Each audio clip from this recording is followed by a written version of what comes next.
monitoring and controlling solutions for solar storage C&I projects in ASEAN region has brought all of us together on this virtual platform to have insights from some of the prominent industry leaders representing various segments who are actively involved in driving solar mission forward in the ASEAN region. Hope you all had a great time in the networking with your peers in the lounges. If you have not visited yet, you are definitely missing the opportunity. However, the booths will be open till 6 p.m. today and you can do networking even after the webinar. So now I request my team to start with the sponsor videos.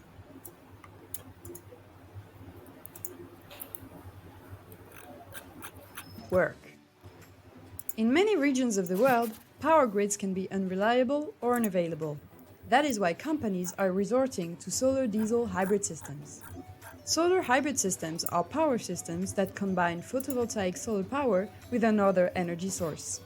Depending on the situation, the main energy can be the grid power, the PV system, or a diesel genset. When the building is connected to the grid, we talk about a grid-tied system, and when it's isolated, it's an off-grid system. Now, how does it work? To fill in the gap made by grid failure or reduce fuel expenditure, the photovoltaic system is used to supply additional energy. Energy management systems, like our e-power control controller, are needed to optimize the overall system and ensure its best operation. To hear more about hybrid systems, subscribe to our channel and follow us on LinkedIn and Twitter.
Thank you so much for playing these videos.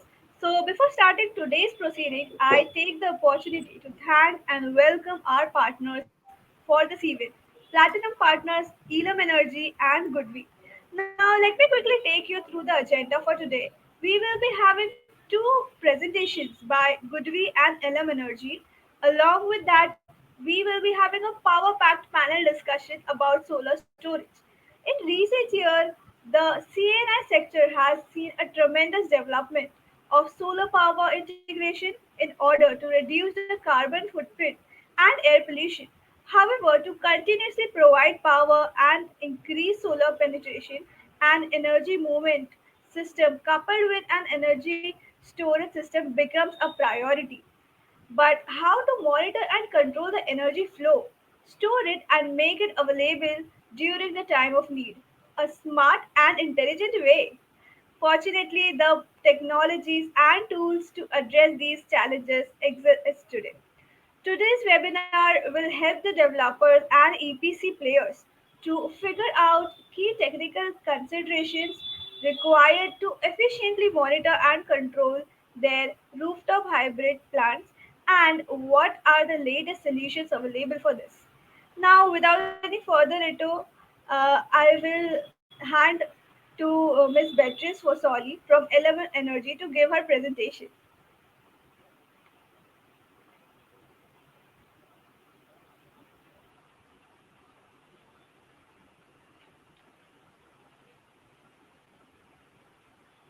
Ma'am, your pause. You are on mute. We cannot hear you. Okay, sorry. Not a Good problem. morning, good afternoon, everyone. Thanks for having me here today. I'm glad to be representing Elum Energy.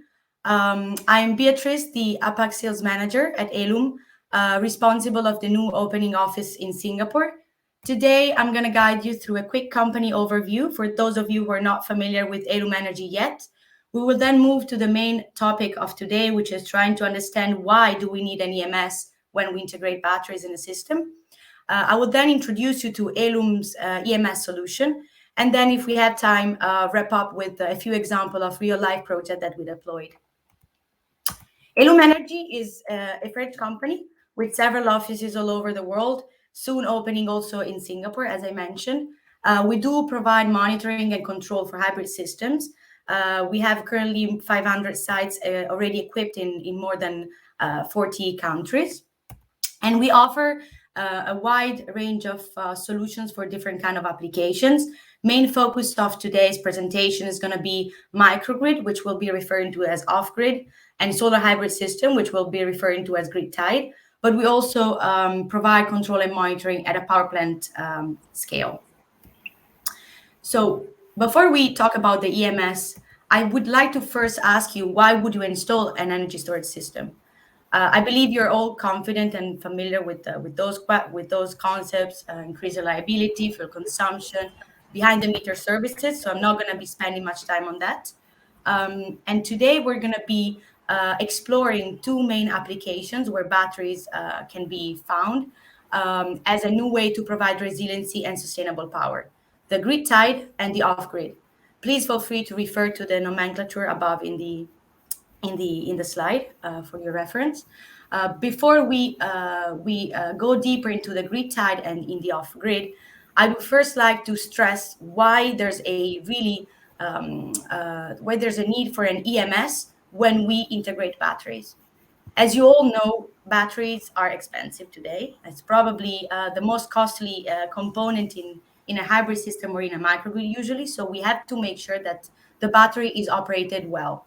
What does that mean? It means that we have to operate the battery within a certain state of charge range, meaning that accurately measuring this state of charge of the battery constantly It's important not only for maximum endurance of battery, of course, but it's also crucial for the optimal operation of the whole system. So where do we find grid-tied application with batteries in real life? I think you're all familiar with those pictures in the slide. C&I facilities, factories, malls, shopping centers, and supermarkets. Um, there are three main use cases that we can find within grid-tied plus battery kind of applications for which battery integration can be beneficial, and therefore there's a need for an EMS. Number one is tariff management. So benefits in terms of end user translate into savings in utilities that apply time of use tarification system or contractual power fees. In this case, the EMS is needed to provide those that we call behind the meter services, so load shifting, peak shaving, export management. Number two is auto consumption. So the benefit in this case for the end user is in terms of electricity bill that decreases. In countries where electricity price is high, which means that PV plus battery can be a convenient alternative. The battery store the excess, the surplus PV, instead of curtail it, and then we can reuse it when the electricity price is higher. That's what we call the self-consumption. And the EMS in that case would be taking care of the export management and the self-consumption. The last one is the genset backup kind of use case, whose benefits I believe is pretty straightforward. So it's fuel consumption reduction. This is a layout to show you how does the system look like as a whole. So the controller, the EMS that at Elum we call it the e-power control, is directly wired via Modbus communication protocol, either TCP or RTU, to all meters of the equipment on site, which means that we would wire the controller to the solar inverters directly, to the genset controller, if we have genset, to the PCS of the battery, to the grid. We collect data into the e-power control, and then we push data to the monitoring platform that we call e-power control. And now let's take a look at the off-grid with batteries. So definitely most of applications are projects which are part of some rural electrification programs. Nowadays, there's a lot of action taken by governments in the ASEAN in order to promote electrification of remote areas. So that's one example for sure. There are a lot of resorts and hotels as well in the region. I'm thinking about Philippines, Indonesia, where there are many islands, of course. So in that case, there are complaints for genset noise at night by the clients. There is, of course, like a high fuel cost due to the import on to the island. And then all agricultural, fishery, poultry, forestry kind of application as well. When we talk about off-grid with batteries, there are two main use cases that we work with. The battery as primary source and the genset as primary source. I would like to start with the genset as primary source just because that's the most frequent kind of application that we end up working with. And that is why, as you all know, most of existing sites in Southeast Asia, they used to rely on genset purely. So of course the idea is to be phasing them out, phasing gensets out, but this cannot be done in one day. So as a first step, before being able to completely get rid of them, is to be integrating PV and battery, which is getting charged by the PV surplus and provide spinning reserve in this case. The need for an EMS in this kind of use case is not only about spinning reserve and maximization of solar penetration, but it's also for minimum genset loading purposes. Because we all know that when we operate genset as a primary source in a system, we have to make sure that we do not run it below a certain speed in order not to get damaged, do not get the machine damaged. The other alternative, the other scenario is where the battery is the primary source. What does that mean? It's definitely a more intensive configuration in terms of initial investment, because we have to have a battery which is big enough to supply the maximum load.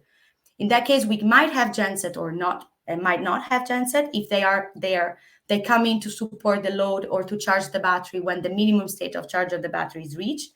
And in this case, the EMS would be taking care of the diesel off mode if genset are there and maximize the solar penetration. Again, the layout here is just to put the controller in a more like general overview. The principle of operation is the same as for the grid tied. And now we can start talking about Elum solution for battery integration. So before we jump into the product portfolio, I think it's interesting for you to understand why Elum Energy. Why would you? What's the added value of Elum compared to other alternatives that you can find in the market? So our solution is technology and brand agnostic, which means that as long as Modbus communication protocol is supported by the device, the meter, the sensors that you're willing to integrate, we can integrate them in the system. The way we deliver this service is in a form of a plug and play controller, which means that there's no engineering required from your end. All the engineering from the design to the commissioning up to the operation is handled by Elum Energy technical team. So there's no training that your technician has to handle. There's no programming. All the engineering is handled by us. And then what's also very important, especially given the context of Southeast Asia, is this scalability upgrade possibility that we offer. Let's say, for example, let's think about like a project, an off-grid project on an island, like a hotel, which used to be relying only on gensets. It's of course like the goal, as I said before, is to phase out completely the diesel, but I mean this is pretty unrealistic to believe. So it's more likely that the project will go through different phases. So phase one could be, okay, we add PV on the top of the diesel. Phase two could be, okay, we add batteries. So here the importance of having an EMS such as the e-power control that Elum provides, which allows you to be upgrading the software, the EMS, without any extra cost in terms of hardware, without any extra effort in terms of all the installation that has been done for phase one of the project. And also, what is interesting to highlight is that while we, of course, offer a standard portfolio of products for more standard applications, so for example, zero export, solar diesel integration, we always give out the option of delivering a controller which is fully custom to your specific need, to your specific project. The one we call the e-power control PPC. I will show you later. So here is the e-power control MC, which is the controller that we designed for battery integration. This white cabinet to the left, it comes as a software, an industrial computer with the EMS, the software installed inside. When we talk about C&I, however, in Southeast Asia, there also are two other kind of products that are very interesting, which are the solar diesel integration controller that we call e-power control HFS to allow multiple genset integration, and the e-power control ZE for zero export. And for your information, this is the PPC controller, the e-power control PPC, which is the fully custom solution that we offer, which is a controller which is basically designed from scratch for you. I already mentioned how important and how much of a strength is compatibility for us. Those are just a few names of the major manufacturer brands that we work with on a daily basis. GoodWe is, of course, one of them. Before I wrap up, I would like to point out also our monitoring capabilities. So on the top of the control, we also offer the e-power monitoring, which is a remote monitoring platform. All features can be seen here. I will share the presentation afterwards for you to be able to review it. And just really quickly, few references. Of course, if you are interested in a specific project later on, I'll be happy to receive your messages. But because we talked a lot about hotel and resorts as off-grid application, which is frequent in Southeast Asia, we have, for example, those two projects, one in Cambodia and one in Malaysia, where the EMS is taking care of combining PV with genset and batteries. Of course, C&I projects. Again, for more details, you can reach out to me. I'm not going to be taking up much more of your time. I really thank you all for your attention. I hope you enjoyed the presentation, and I really look forward to receiving a lot of questions in the chat box and messages from you all afterwards. Thank you. Thank you so much, ma'am, for this wonderful presentation. Now, moving forward with our second presentation by Mr. Siu Chun from Goodwe. Welcome on screen, sir. You can share your presentation with us.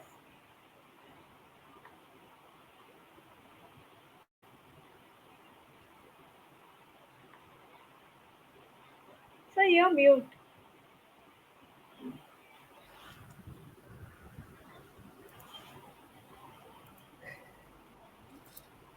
So can you hear me? Yes, yes. I can hear you. Okay, and I hope you can see my presentation as well. Absolutely. Okay, thank you everyone. Thank you everyone for having me today. It's an honor to present to you our Goodwe as a company. And my name is Ng. I'm the technical sales manager in charge of the Malaysian, Indonesian, as well as the Philippines market, also for Singapore market. So if there's any interested party in all these countries, you can directly contact me. So I will briefly go through the company introduction about Goodwe, as well as the product portfolio that we are currently offering. So yeah. So Goodwe is established in 2010. We have started our first hybrid storage inverter in 2014. So we could be considered as one of the pioneer in the hybrid storage inverter segment. And last year in 2020, we successfully listed on the Shanghai Stock Exchange. We are now a public listed company, and also we officially become the licensing partner of GE. So for the GE branding, we are selling also in Australian market as well as in the American market. But for Southeast Asia, we are still working with Goodwe brand. Yeah. So Goodwe are covered mostly globally. In each continent, you can see that we have sales and service center. Also in Europe, we are strongly represented in Europe, Australia, also in the APEC region. And in the Southeast Asian region itself, we have a very strong local team in Vietnam, Thailand, and for myself, I'm based in Malaysia. So we do have a local service center also here in Malaysia. These are some of the global partners that we are working closely for the past 10 years. So Kranish, One Stop Warehouse, Marubeni, IBC Solar, Tata Power is among them. And of course, some of our prominent project customers, our owners of our is Siemens, Bosch, Toyota, Coca-Cola, LG, Renault, IKEA. So they have installed Goodwe inverters in their factories. Yeah. These are some of the awards that we have achieved over the past few years. So we are proud to say that we are awarded the EOPD top brand for 5 consecutive years. And this year alone, we are awarded as the top brand in Australia, Holland, Poland, Spain, Pakistan, as well as South Africa. And we are also proud to say that we are the sole inverter brand to have won the quality award, product quality award from TÜV Rheinland for 6 consecutive years. And in 2019, we are also awarded the world #1 hybrid storage inverter supplier by Wood Mackenzie, and also we got the PV Magazine Gold Award. So in terms of installation capacity, we have now achieved 23 gigawatt of accumulative installation capacity. Among them, 12 gigawatt are residential and 11 gigawatt is commercial and industrial. So we are both strongly represented in these two segments. And also at the same time, we have managed to achieve 500 megawatt of installation of energy storage solutions worldwide. So besides our products, we are also very focused on pre-sale service as well as after-sale service as a company. So Goodwe has specially found a Goodwe Solar Academy, which at the moment we have more than 40 engineers or colleagues that is supporting our customer worldwide in terms of system design, in terms of training, in terms of workshop to keep them updated with the latest technology innovation from Goodwe. And of course, with after-sales service, we have a 24/7 call center, as well as on-site support together with our local partners. So these are some of the pictures from our webinars as well as trainings before the pandemic. And of course, we hope to continue to do so after we recover from that. So this is the overview of the product portfolio. As you can see, we are widely covered from residential up to utility scale, from 700 watt, that is our smallest system, up to 250 kilowatt in terms of inverter. And at the same time, our hybrid storage solutions cover from 3 kilowatt for residential up to 50 kilowatt for the commercial and industrial segment.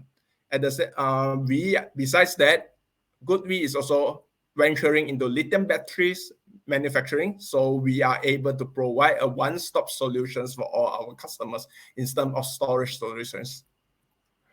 So this is an overview of our inverter. This is the smallest inverter that we have, a 3 kilowatt, which is only of the size of A4 paper, and this is the largest power class that we have at 250 kilowatts.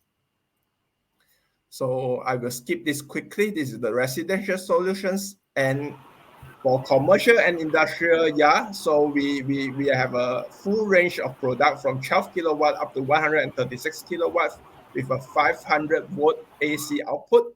And for 400 volt LV AC output, the highest power class would be 120 kilowatt power class. So all our inverters support up to 50% of DC input oversizing and 15% of AC output overloading.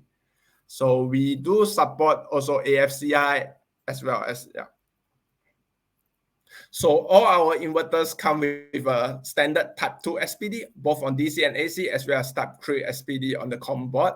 And we do also support the AFCI. It is our second generation, and we are fully compatible to the UL1699B standards. And apart from that, because we want to enhance stability, we believe in prevention is better, is always better. And we do integrated also AC terminal temperature detection and humidity temperature sensors within our inverter. And apart from that, for factories that is having a medium voltage input like 10 kilowatt and above, GoodWe is able to provide a solutions for zero export in terms of the medium voltage. So coming back to our title today, so this is the portfolio of our hybrid solution. We have both AC couple as well as DC couple solutions. So those series that start with B would be the AC couple solutions, and those starting with E is our hybrid solutions. So for commercial and industrial products, we do offer 50 kilowatt AC couple solutions at the moment, and for next year onwards, we are also promoting 100 kilowatt of ETC's hybrid solutions.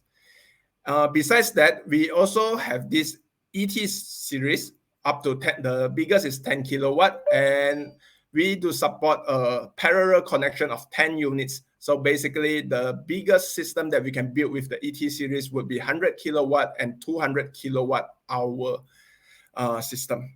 So all of our storage inverter solutions will support UPS level switching. That means whenever there is a power outage, we will be able to switch over from grid operation into backup mode within 10 milliseconds. That means even your computer will not shut down, and you will not experience any data losses.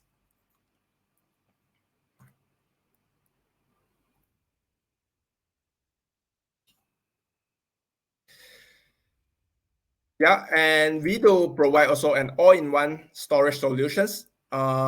This is a ESS series, and it comes with a standard built-in battery, a 10.8 kilowatt hour battery with a 5 kilowatt inverter, and it's a IP65 enclosure that you can install also outdoor. And the biggest advantage of this system is a pre-wired and modular design. So in terms of installation time, there is a significant saving in terms of installation time. And as I mentioned earlier, we are also a supplier of lithium batteries. We have both low voltage batteries as well as high voltage batteries. It's modular and stackable. And for the low voltage battery, we have a modular size from 5.4 kilowatt hour up to 32.4 kilowatt hour. And for the high voltage battery, it would be from 7.68 kilowatt hour up to 20.48 kilowatt hour. So all of our batteries design is IP65 and is suitable also for outdoor installations. And again, we do provide all of our customers free remote monitoring. SamSpotter is our GoodV remote monitoring. It could monitor besides the PV generation as well as the storage solutions. At the same time, it also allows our customers to monitor their load consumption if the right sensor is installed. Yeah. So these are some of the project reference. Siemens 4 megawatt rooftop project. This is a 5 megawatt rooftop project in Vietnam, as well as 2 megawatt Thailand project ground mounted. And in Malaysia, this is also a 2 megawatt project in Malaysia. So this is all our project reference in the region. So yeah, so that's all from my side today. Thank you for your attention. So thank you. Thank you so much, sir, for the insightful presentation and setting the tone for today's event. Before jumping the panel discussion, let me see if everyone is with me. So, are you guys ready for the much awaited panel discussion? Okay, so now I know everybody is as excited as me. So let's proceed with the power pack discussion on intelligent monitoring and controlling solutions for solar storage C&I projects in ASEAN region. And the session experts who have joined us today are Mr. Eddie Tan, who is the Vice President Integrated Digital Projects from Semcor Industries, Ms. Beatrice Faswali, who is the APAC Sales Manager from Elum Energy, Mr. Siu Chun, who is the Technical Sales Manager, Southeast Asia, Goodwe from Goodwe, Mr. Arola Begoda, who is the O&M Director of Shire of International, Mr. Ten Kai Wall, who is the Project Engineer, ESS and Microgrid from Sunset Energy Ventures, and Mr. Federico Vestiari, who is the Director of Vestiari Engineering Company. Here, I would like to make a small announcement for all our attendees. If you have any queries, please add them in the chat box. Our panelists will answer those questions after the discussion ends. So, before handing it over to Eddie sir, I would like to say a few words about him. Edison is responsible for the portfolio of offering under Semcorp's suite of sustainability solutions in Singapore and also in Southeast Asia. Before joining Semcorp, he was the director of Bosch Southeast Asia, responsible for smart cities, 14.0 and energy solution sales. Prior to that, Edison has also worked with various companies in the energy domain, including Singapore Power, GE Energy, and DNVGL, spanning from sales, consultancy, engineering, solutions development to operations and maintenance roles. We are delighted to have you, Eddie, sir, as the session chair. Now, I would like to hand it over to you. Thanks, Priyashi. Thanks for the kind introductions, very comprehensive. So probably won't take any more time for further self-intro. Thanks again for organizing this very interesting topic. Very thankful to be the moderator today. I'm very much looking forward to learning from the panelists. I think I like to let our panelists also have a brief introduction about themselves and what their companies are doing in the area of solar and storage. I'm going to start off with how I see it on my screen. Arola, welcome. We haven't got to speak. Maybe a few words about yourself just to introduce yourself and your company. Hi, Eddie. Nice to meet you. Nice to meet you all. Thanks for the introduction. Yeah, that's very interesting, and I'm really happy as well to hear a little bit more about storage, and I'm glad I can participate to this panel discussion today. So.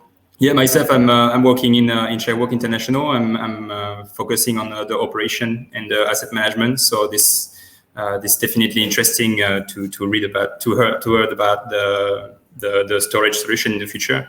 So yeah, ShareWork, we are developer, and we are all today working in South Asia. Sorry.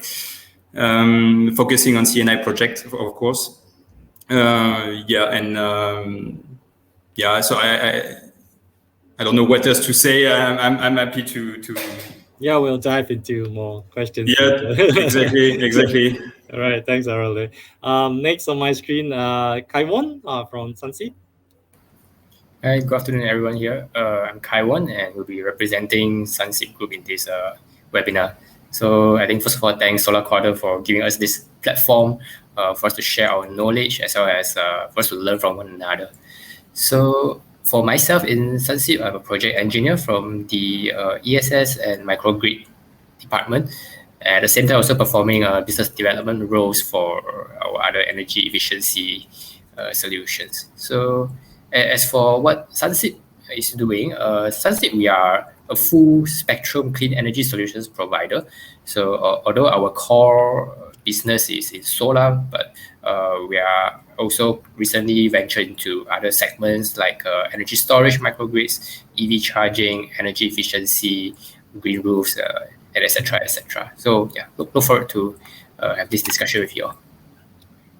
Thanks, Kaiwon. Next is Beatrice. Maybe just a quick word about yourself.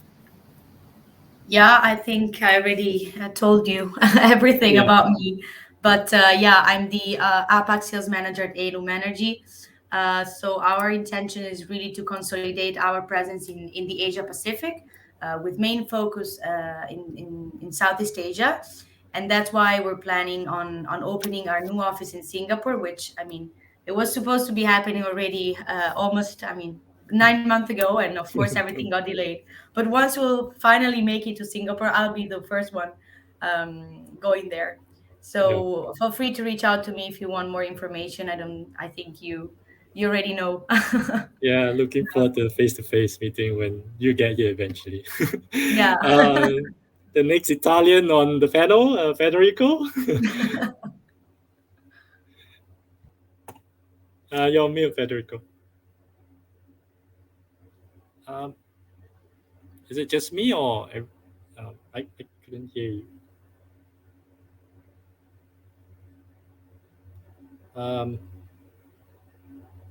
Federico, we couldn't hear you. Yeah. Okay, maybe we'll come back to Federico. Maybe I move to Xiu Chun first. Okay, thank you, Eddie. So I think, like Beatrice, I already introduced myself during our panel. So I'm the technical sales manager for the region. Yeah, basically yes. So GoodWe is just a equipment manufacturer in terms of PV as well as storage solutions. So I'm happy to join the platform and learn from the other panelists what is the real requirement on site, and hopefully we could further integrated in our products and then provide more value to our customers. Thank you, Eddie. Thanks, Richard. Thanks. Federico, are you able to? No. Okay, no problem. Let me start while Federico sort his system out. When I was appointed as a moderator today, I was trying to relate how this topic means to a developer like ourselves, MCOP. Maybe let me draw some parallel to our business in the region. We are a solar developer, owner, and operator. For storage, as we haven't seen a lot of demand for storage, particularly for the C&I segment in Singapore for various reasons that some of the panelists may be familiar with. But we do see that in our other asset base, like in Vietnam, where we are growing steadily in that region. Batteries or storage could potentially be viable sooner than Singapore because of the conditions that are being imposed to us in a country like Vietnam. Some of the panelists here are definitely more experts than me. They are based in Vietnam. They know the ground problems. We are, as a developer, and maybe Vietnam is also kind of a victim of its own very successful FIT program. We are increasingly getting a very frequent zero export curtailment order from the grid operator in EVN. And as you can imagine, at 12 o'clock noon, Federico, welcome. Yeah, so Federico, you want to jump in and just give a introduction about yourself? Yeah. Sorry for the No inconvenience.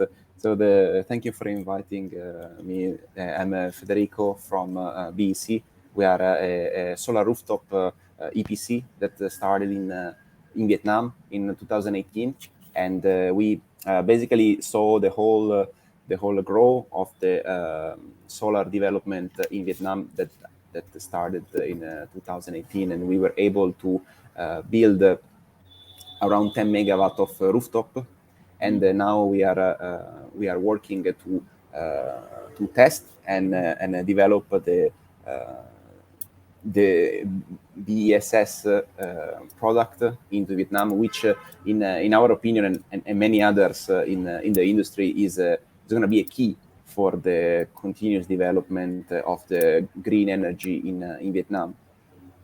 And to follow up on your question, how is the energy storage market in Vietnam?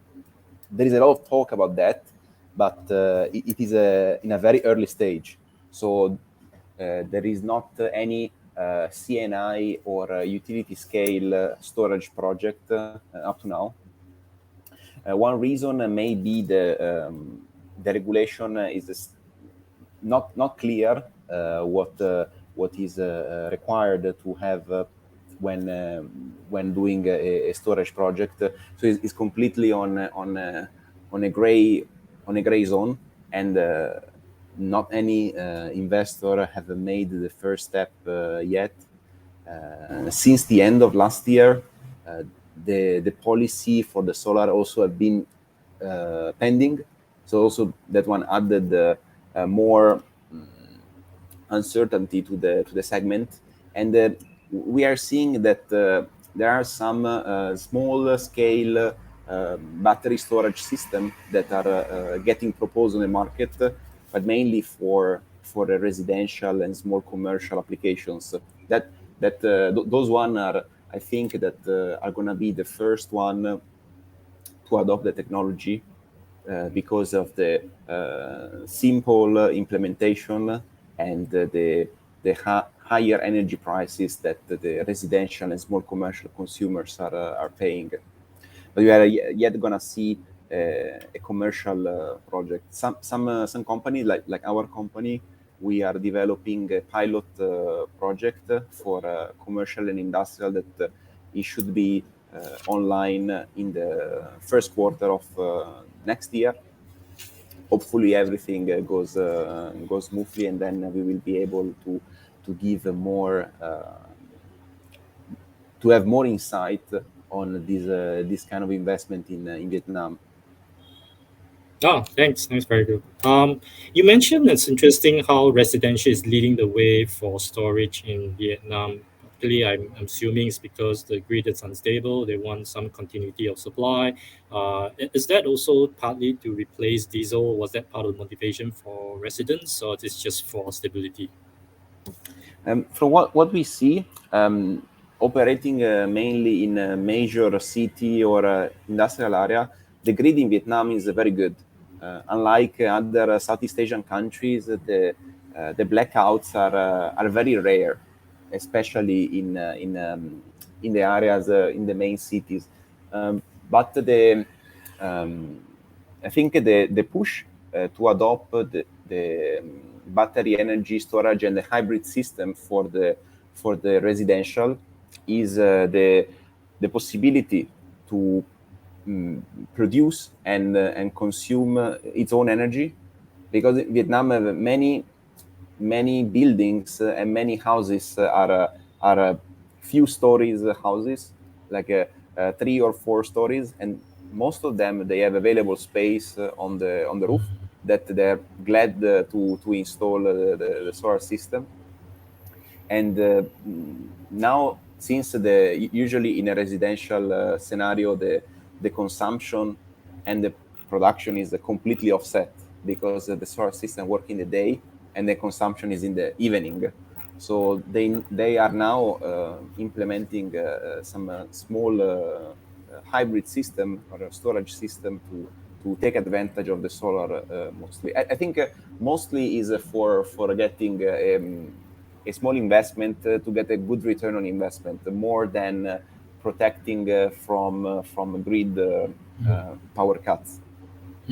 Okay, thanks for the insights. I'm going to switch to Aurelia. Yeah, well, yes, sorry. no worries. Not that easy. Okay, I'm assuming you are based in Ho Chi Minh, Correct. and you are you seeing the same kind of sentiments, market centers, Federico being down the ground in Vietnam? Is this the same feedback that you get from the ground as well? Well, yeah. So I would like to say first, I think we all agree to say it's quite early stage now for all the storage solution in Vietnam. What we see is definitely the utility EVN trying to get some kind of flexibility because as we know, last year we have installed quite a lot of solar system. So I think the utility is trying to find some kind of flexibility, maybe trying to develop a smart grid, and again, all that is very at early stage. So I see a potential in the development of those solutions, the EMS, zero export, and those devices that would be quite important. And also for me as an O&M, I'm managing the O&M, so it's important for us also to have all the data, to collect all those data and get the right information from the plants, but also to communicate a little bit better with the utility.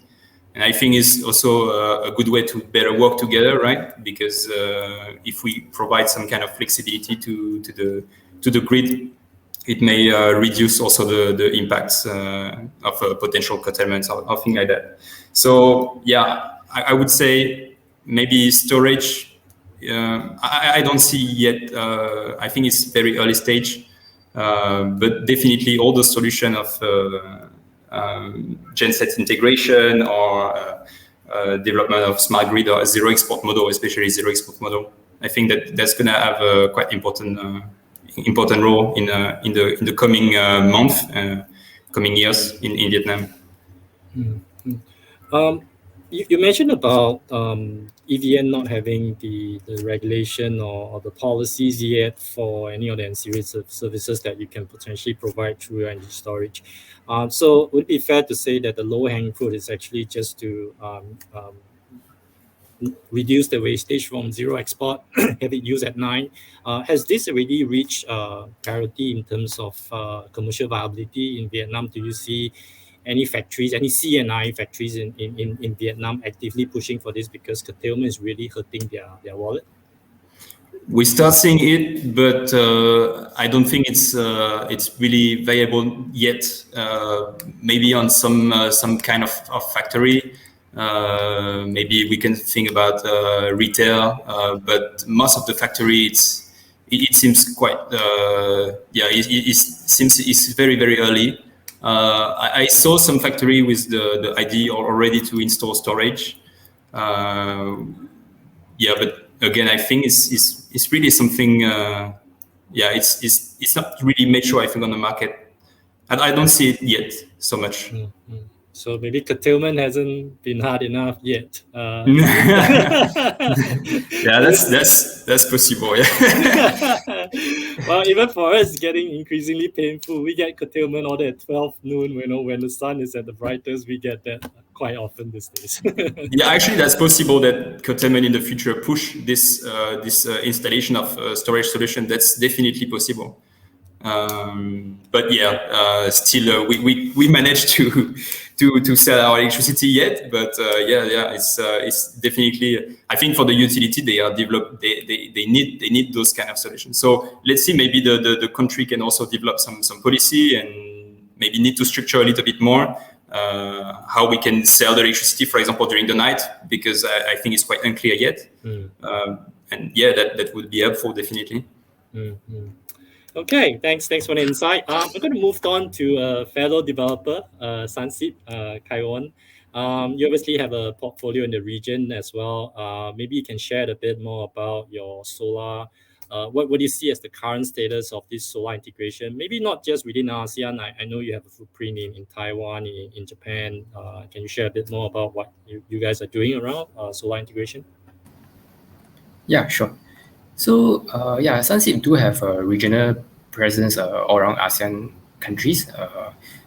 We are also active in Taiwan and Japan. So we are seeing increasingly more adoption of solar, and with that also increasingly more adoption of energy storage requirement.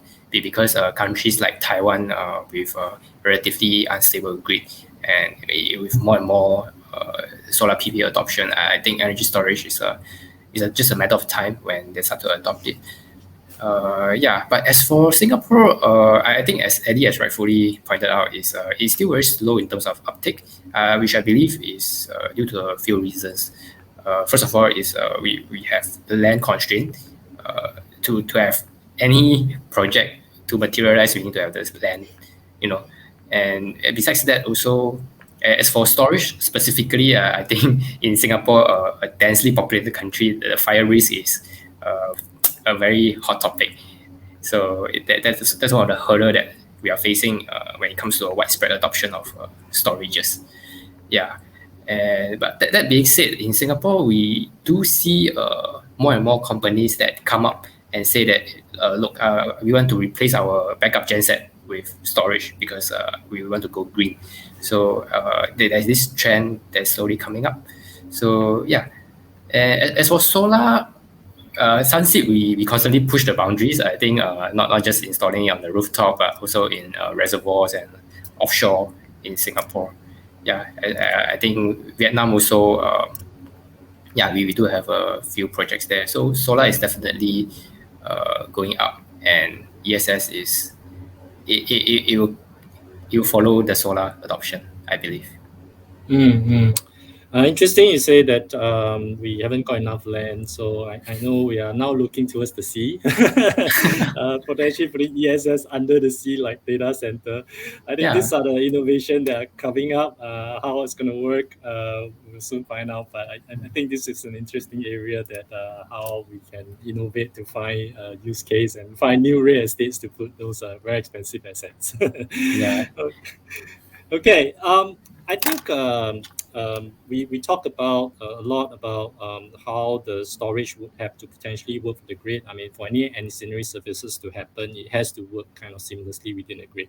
And for this to happen, it requires some serious precision command and control. We have seen the earlier presentation from Elum, digital solutions provider. They have a plethora of solutions for managing both on-site and also communication with the grid. So maybe I'd like Beatrice to share on what do you see are the needs from the market, from the ground? What are common wish list that you see from the customer, that you see the region in the area of this monitoring and control of these hybrid projects? Monitoring control, when talking about renewable projects, is much more than just like the software technology that monitors and control the generation of from those assets. It's about ensuring the service provider a holistic approach to strategically manage the performance optimization of these assets. For like just when at the beginning of the presentation, I mentioned how important it is when dealing with batteries to be operating them within a certain state of charge, while ensuring the state of charge is guaranteed. We also have to look at the genset and ensure minimum genset loading, and we have to also look at the grid and say, okay, there's no limitation, there's limitation or zero export of injection back to the grid. So that's why there's a need for an EMS. And if we split it up into like monitoring and control, and we put it into the context of Southeast Asia, which is like the market that we're addressing with this webinar.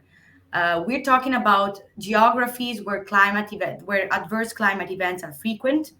Most of projects are in remote areas, so no internet connection, no electricity, which then in terms of monitoring, it translates into economic value by all challenges that are due to maintenance and operation of those sites. So it makes economic value to have a solid monitoring platform where it's logistically difficult to access and control those sites. And when we take a look at the control side, priority is to be ensuring a reliable system to the final user. So there's a need for a local control which is resilient and can cope with any kind of condition that might occur. Again, there might be a typhoon, we might be losing internet connection, we might have a device which is disconnecting. So really, priority is to have an EMS which is ensuring the safe operation and reliability to the final user. That's how I would wrap up, let's say, my answer. So you're saying that for the applications, the very remote area where connectivity can be an issue, the system is able to run on its own without any interaction with the cloud. I mean, today we talked about cloud, everything being on the cloud, being centralized, decentralized.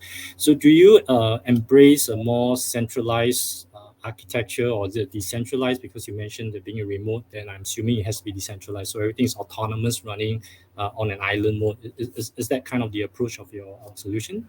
Yeah, indeed. Out of 500-ish projects that we have deployed all over the world, like most of them are in developing, emerging countries, remote areas. So usually it's not an issue for us. And the reason why it's not an issue is that if you take a look at the control, as I showed you when during the presentation with the layouts, everything is wired, which means that even if internet connection is lost, for example, the controller would still be wired to all the equipment on site. And the controller has also some storage capabilities that allows you to be storing data for X amount of days, up to weeks. So on the control side, internet is not even is not an issue. And on the monitoring, of course, that comes in. I mean, the reason why you want to be having internet is to be able to remotely monitor the site, and of course to have our technical team to be able to access the controller remotely if needed. But we have a lot of alternatives. We have if there's no LAN connection, we have like cellular. We have a SIM card spot inside the controller, USB port. So we usually always find a solution, even for those locations which are very remote and critical, I would say. Mm.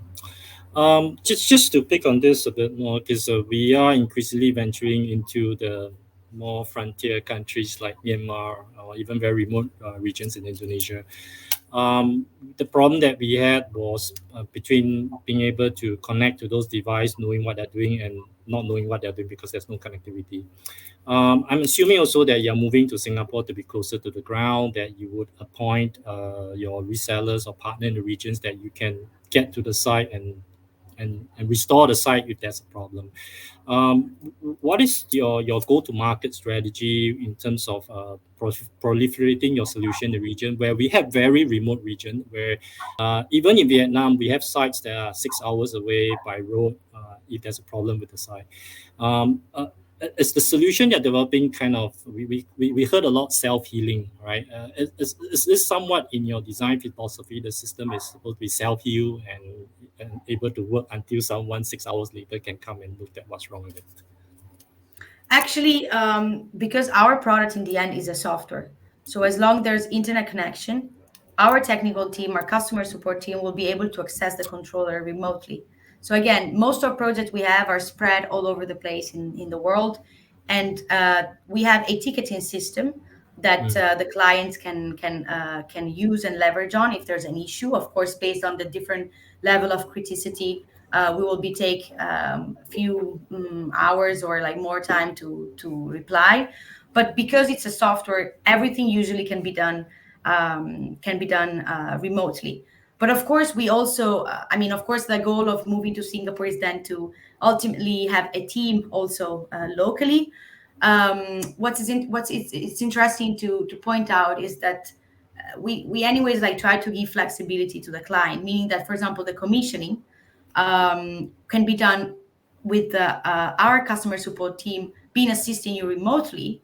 But for very like specific projects, like more complex, or if the client feels more comfortable, we can have someone sent on site.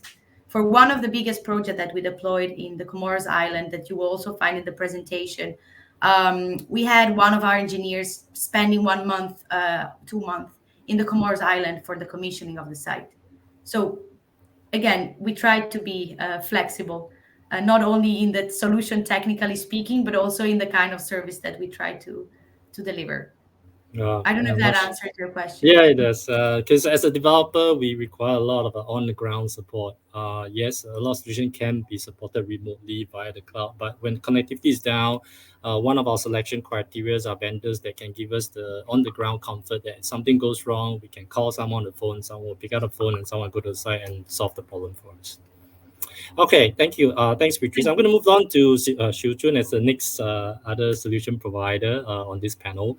Again, from the hybrid project perspective, I know you had the hardware the presentation.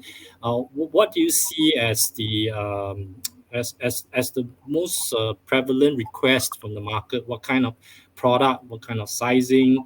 How is the business model like in terms of the batteries? What are the batteries used for when it comes to solar integration?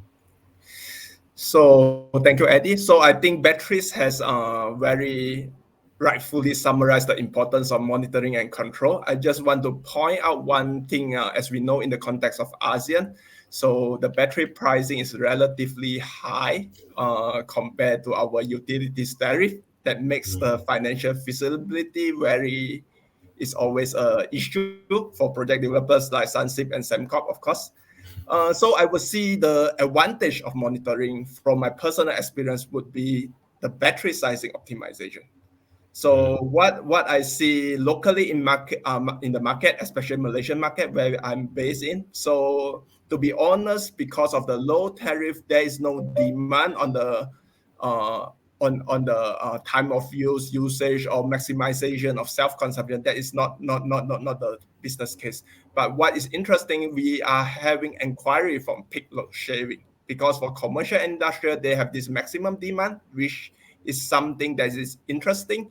And with the right curve pattern, I mean the load curve pattern, we can actually, with a very small battery, we can reduce a very huge amount of maximum demand, which makes the whole financial make sense. And again, I could not highlight the importance of the remote monitoring, because as we all know, when we install solar, the whole load curve will shift.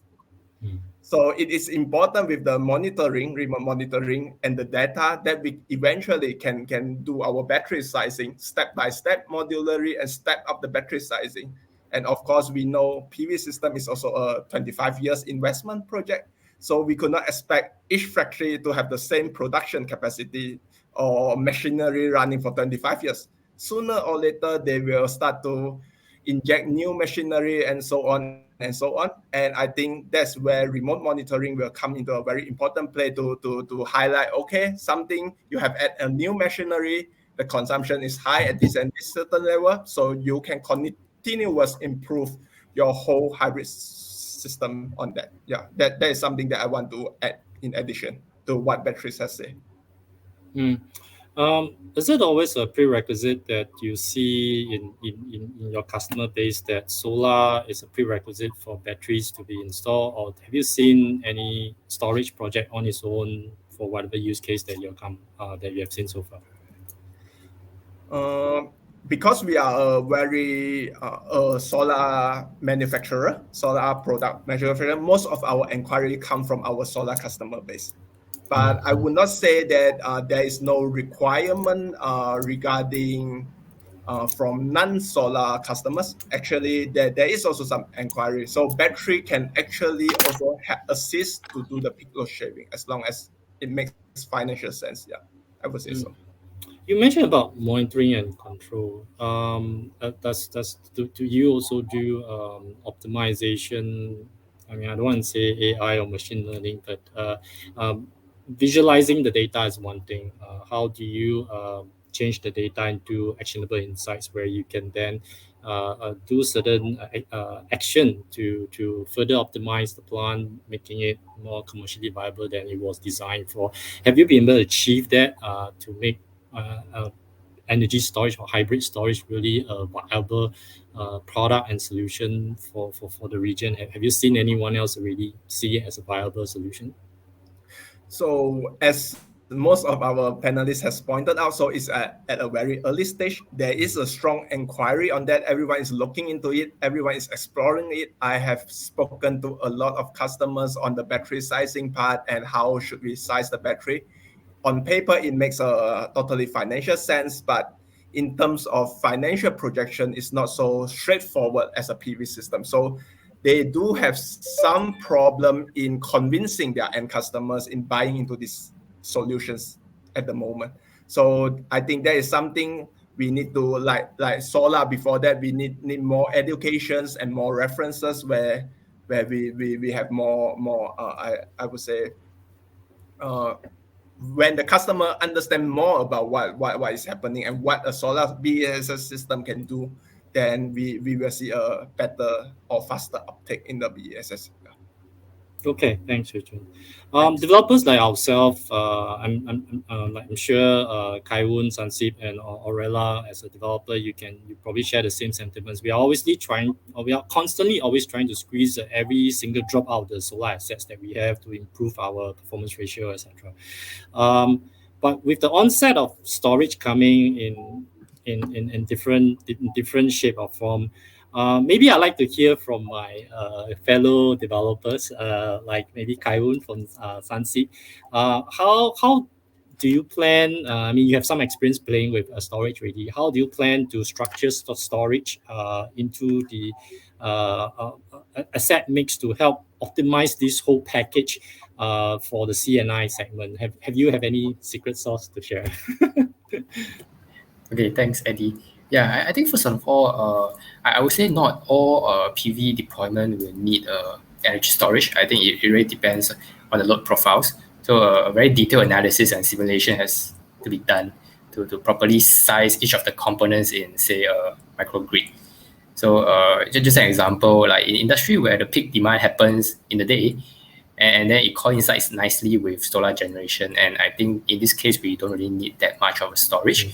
But on the other hand, in industries, production plants where they operate 24/7, or even data centers, they have a flat load profile throughout the day and night. So then, in this case, we will need a long duration for to be able to shift the solar energy from the day to night. So yeah, I believe every project is different and every microgrid is unique. So each of them needs a careful customization to make sure that it suits the client's energy needs. Yeah, I fully agree. It's not a cookie cutter thing that we can move from different C&I. Yeah, absolutely right. Like a data center, most of them would not have on-site solar as well. It'd probably be outside solar. In those cases, the design of the storage can be very different. Maybe I'll put another developer, Aurela, on the spot as well. Have you had any experience on how you plan to message the benefits of a solar and storage solution to the C&I segment in Vietnam?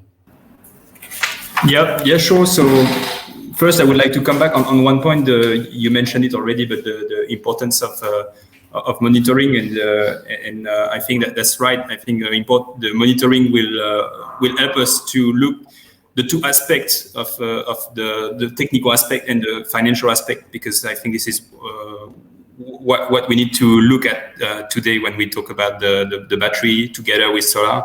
So there is, of course, the development with the simulation of the battery and the sizing, but then of course there is the importance of monitoring, and I think that was also something needed to be developed in Vietnam, and recently it was quite important, the importance of monitoring and centralize all those data. I see, for example, we have Elum solution getting the data with the hardware and the software, but then how do we display all those data? Maybe we have different technology, different system. Before we have on inverters, but now we also include the battery. So it's very important. You mentioned about the autonomy of the management of the system. So that for sure, like for the island system, you need to have an autonomous system.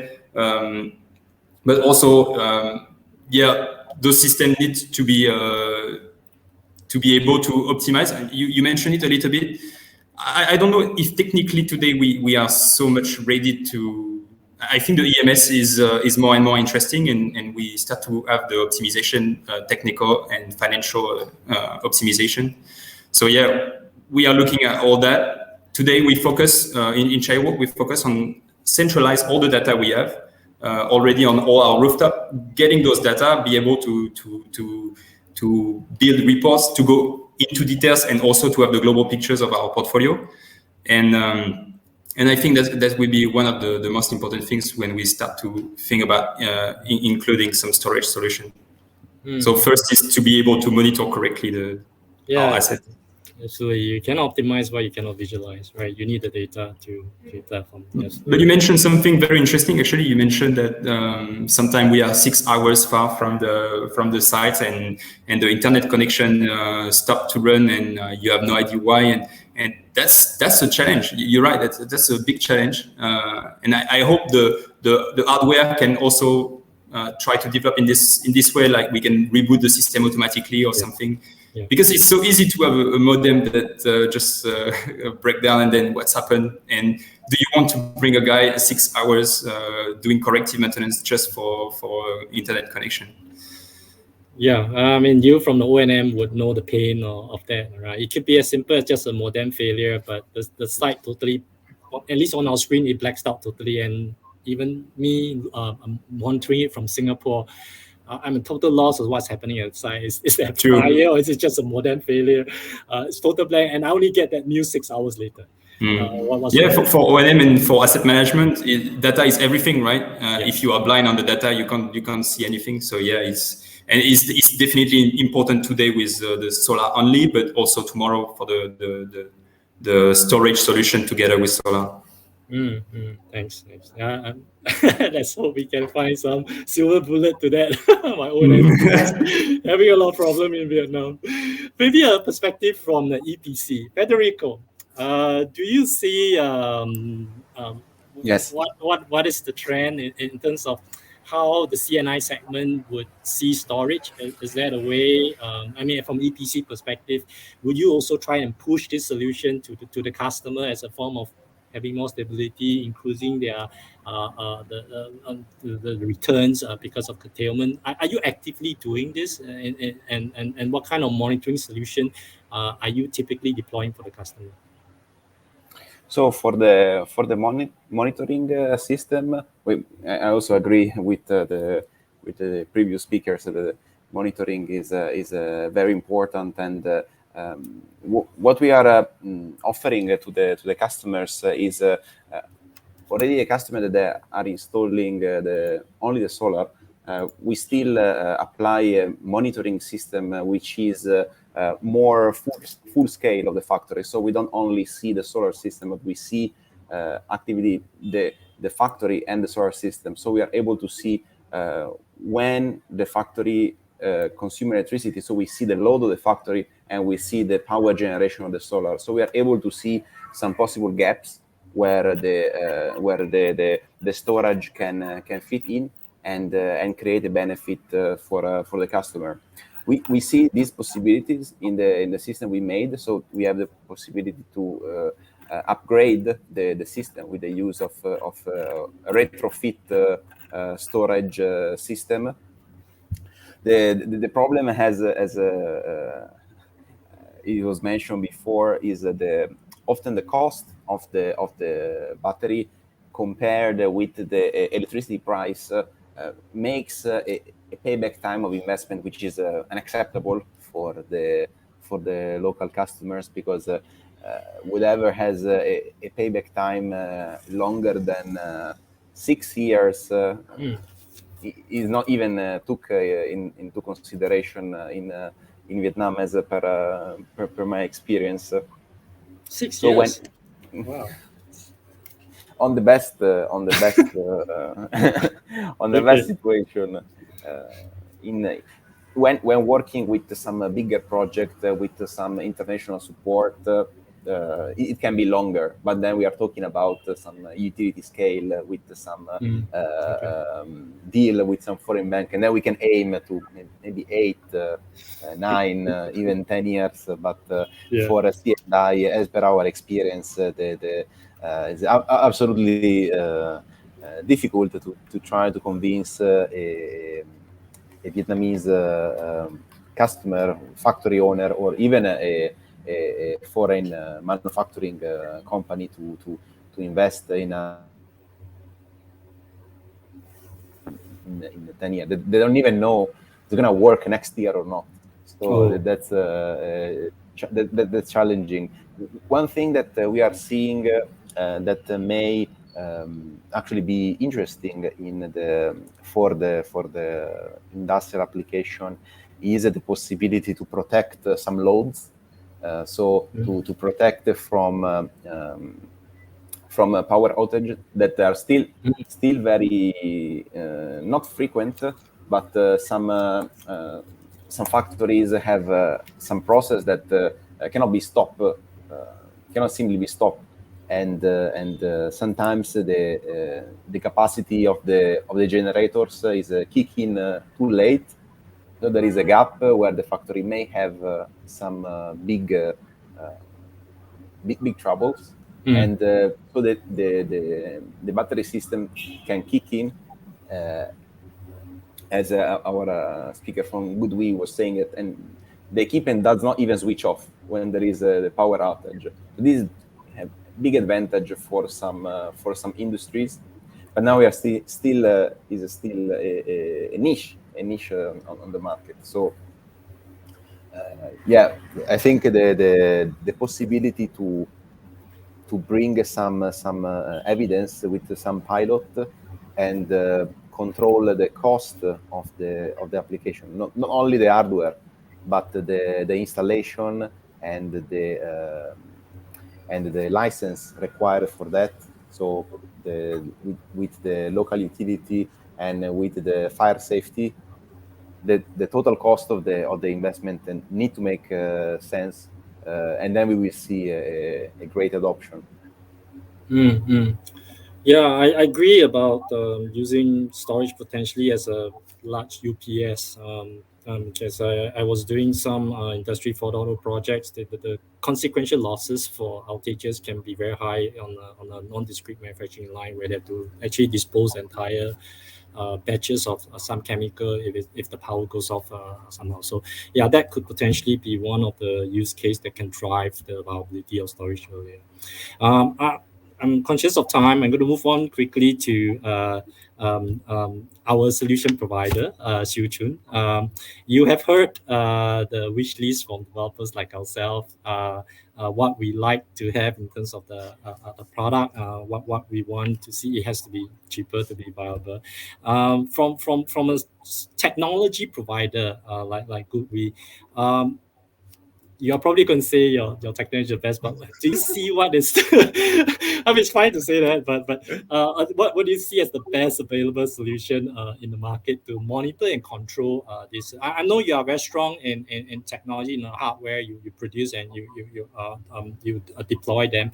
Would you regard your software solution as superior, or do you think developer like yourself should also consider the more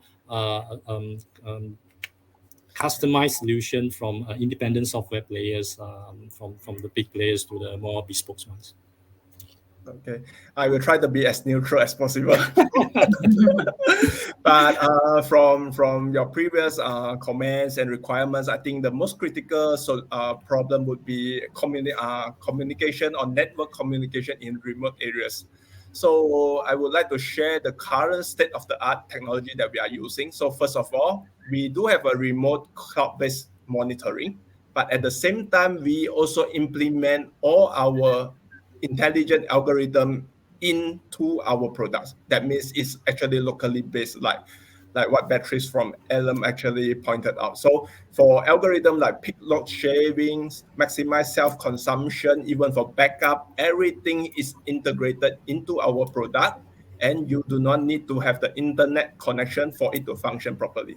So what we are trying to do is here is try to minimize the losses of the customers when there is any network connection issue, so that actually financially you are still not at loss.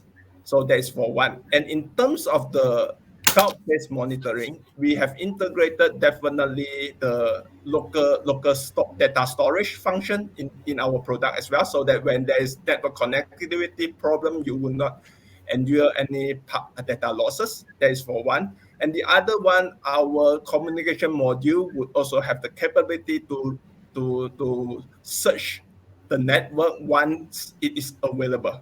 Search the network and connect to it automatically once it is available, and resend whatever data that is not sent to the cloud continuously. So in some sense, we try to minimize as much as possible the possible problems that could be caused by the network issue. But of course, when you say the modem is down, it could not recover, there's nothing much we could do. Then you have to send someone to do. So I would say there's still limitation in it, but as a technology solution providers, we are trying our very best to solve your problem on site. And of course, for microgrid, our solutions are also compatible to third-party EMS controller, like for example, those provided by Elum Energy. Yeah. So we are also integratable for other system, because like I mentioned, we do not have the integration of genset into our whole system yet, our whole ecosystem, but with third-party EMS controller like Elum, I believe we are able to serve microgrid application as well. Yeah. Of course. Thank you for thank you for being neutral. I think we're coming up to time. Priyanshi, do we have to stop? Do I do a wrap now?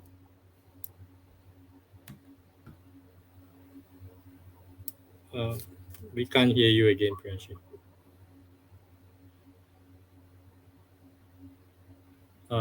Is it just me, or everyone else is unable to hear? No, we can't hear. Oh, we can hear. Okay. Priyanshi, Anand, you're okay. She has to dial in.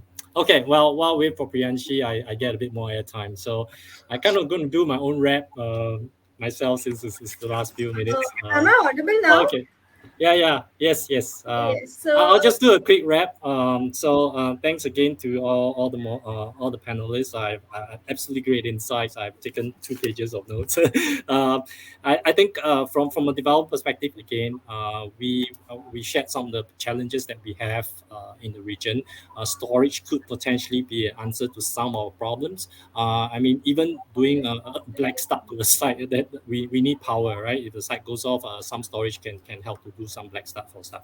But I think for another area that I'll reach out to Xiu Chun and Beatrice soon, is we constantly kind of in a dilemma of what software and hardware to pair with. Of course, one option is to do a turnkey, getting software and hardware together, everything works as should. But we also want to be vendor locked in. So when we use, for example, like a brand or inverter, you will come with your EMS, but that EMS would likely not work with other legacy or our other sites that are using other brands on inverter. So we end up with multiple platforms, and that's not ideal. And if we go to a third-party platform, those monitoring and control may not work with all brands as well. We have experienced even with some hardware vendor. I'm not saying to we, but other brands maybe. They even for like you provide Modbus, you provide the Modbus register, but you may not review all, right? Certain control actions doing a very specific control might be exclusive to only your brand of hardware, your brand of data logger, and we fully understood that. So that's something that developers like ourselves are trying to find a solution to. So I think this is a very good session for me. I've learned a lot. I hope the audience have also learned as well. I don't have anything. Priyashi, is it back to you for the Q&A? Yes, so I will be displaying each question on the stage, and whoever wants to answer can answer.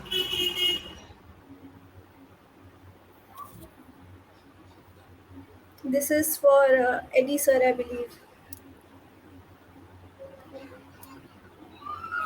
Okay. So we got a question. Is everyone able to see the question? Not just me, right? Yeah. Okay, so in view of connectivity of ESS, when we're looking into utilize mobile connectivity where cabling are not more so in impending 5G. I think 5G, okay, personally, again, panelists feel free to jump in, especially those in the region that I'm not familiar with. I think 5G is evolving. For now, 4G, 3G seems to be able to fill the gap. When 5G do come upon, we would see a lot more capability right down to real-time monitoring video images, where today it's just not possible doing that real time.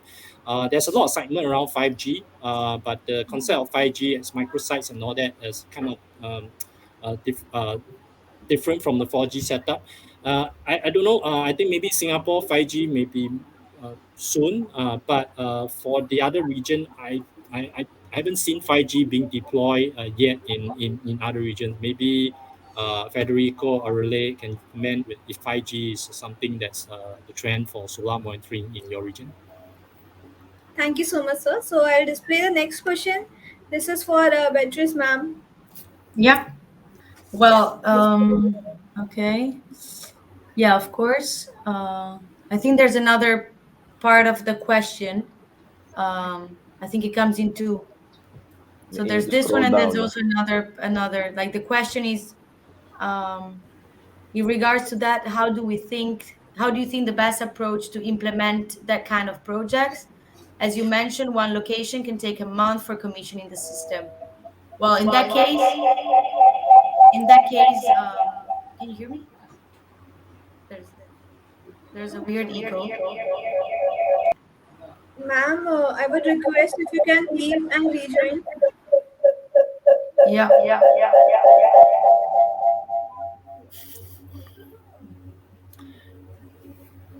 So, I Beatrice, ma'am is facing some technical connectivity issues. So, I I, will go ahead I to. can help with this question. I have some experience working on a project. It was literally called a Thousand Island project. There's literally a Sure, sir. thousand islands out there that are having diesel. The simple concept is to replace them with microgrid side solar batteries, but the realities are challenging. Both the indigenous community giving the support of operating asset. Diesel is a very established ecosystem where the sale and the logistics of diesel are very, very established. And along the way, the supply chain are very established where jobs and livelihood are already being established. So it's not my personal opinion, it's not a technical problem. Technically, it can be done. How you finance it and realistically, can you deploy that to that 1,000 island and being able uh, to keep those assets operating in optimal form. That's the challenge that I've seen when I was in the past engaging in those opportunities. Thanks for Beatrice, you taking can it jump over, in there. Eddie. Thanks a lot. So, well, in terms of EMS supplier, the solution is easy. You just buy 200 plus controllers. And no, I mean, it's as I explained, like the fact that our solution, that Elum solution comes as a plug and play, makes it extremely easy, especially because for this kind of program in Indonesia, that would mean integrating diesel with some, for example, solar rooftop, if I'm not wrong. And for that, we have a specific product which is standard, which can be commissioned in like 2 hours. And so I believe that when companies where there's like multiple projects that will might be end up working with, we usually do like a first project as a test to make sure we are both aligned, to make sure you get more comfortable with the technology, and then afterwards you also have this like higher level of freedom if needed. So this like high volume is not an issue under, of course, an EMS perspective. I hope that answers the question, but Absolutely, you can absolutely. always reach Thank you out to so me. much. So, it's not exactly a question, but this is for you, sir. So, if you're okay with it, I can share your email ID. Yeah, sure, of course. Thank you. Yeah.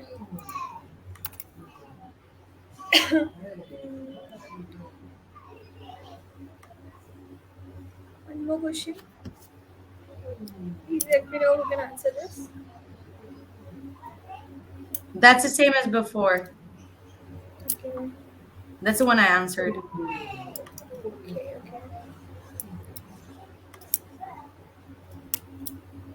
This is the last question. I would say this is for me again, just because I see PPC. Go So ahead. I can take it over if you want. So the customized solution that I presented is the one we call e-power control PPC. That's a solution that we designed from scratch. So it's a controller that is designed from scratch for the specific project under discussion. On the vendor integration of equipment from various supplier, as I said, compatibility is not an issue for us as long as Modbus communication protocol is ensured, which is 99% of industrial equipment, I would say. So here, like what Eddie was saying about like getting locked in one vendor, and of course, like we can jump in and help in this cases again, because our technology is agnostic in terms of brands and in terms of technology also. So the only really limitation, which is not really a limitation, is Modbus communication protocol. So I hope that answered the question. Yes, definitely.